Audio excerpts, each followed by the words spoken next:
We know consent isn't you ask it once and like, cool, you've consented forever for everything, let's keep going for it. Like it's something that needs regular check-ins. Even being in a relationship isn't necessarily a reason that consent is always present, you know? It's an ongoing conversation. I know you want it. I know you want it. Blurred Lines by Robert Thicke. Good or bad, Riz? First of all, he's not really asking for consent, which links back to like the whole point of this show. He's just kind of saying, you want this, which can be seen as pressuring a partner into doing something with you. My friends make fun of me for not making a move on my girlfriend yet. How do I know when the time is right? Let it be a conversation between you and your partner, or maybe someone that's a bit more qualified beside your best mate who's just saying, haha, you haven't kissed a girl yet. The word that kind of jumps out for me is about communication. Communicating with people in a way that is like clear and agreed on. Especially as a woman, like going through school and stuff, it's always like, you know, be careful about your drinks, be careful when you go out. And I think there's like a huge sort of like fear state that becomes part of the language and the conversation of consent. And what I've learned through this process is starting to look at how the conversation around consent sort of moves beyond just a sexual harassment, sexual assault conversation, but actually permeates through every single thing that we do. Is it okay to wear underwear 2 days in a row?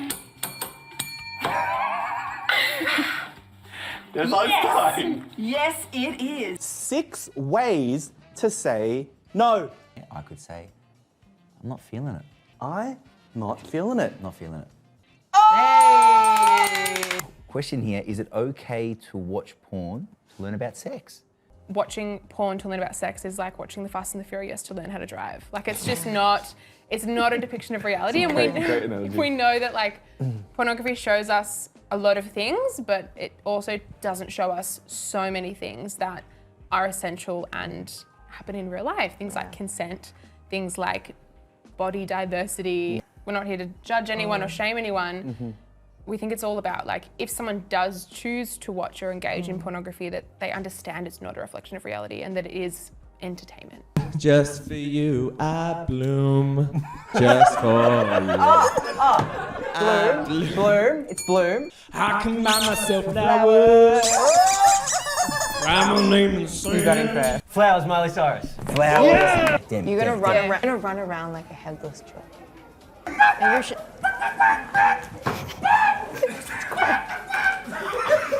How do you know when you're ready to have sex?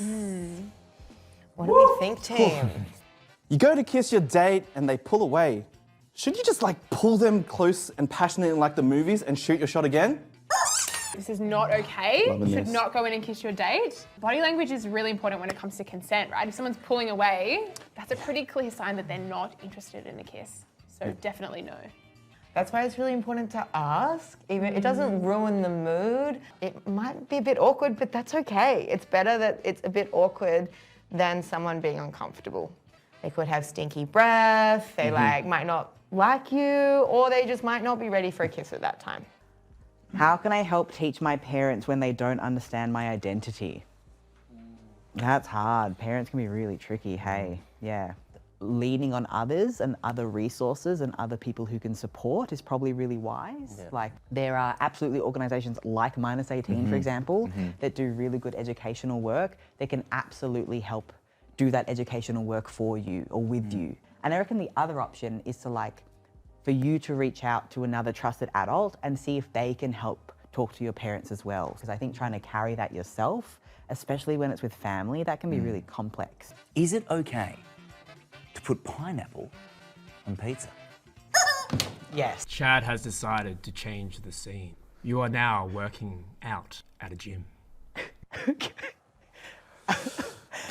Yeah, Michael has been dating Daisy for like 4.5 weeks. Yeah. They're really serious. Yeah, but it sounds like gossip to me. Like, how did you hear any of this? I mean, obviously I heard it from other people and that's why it's true.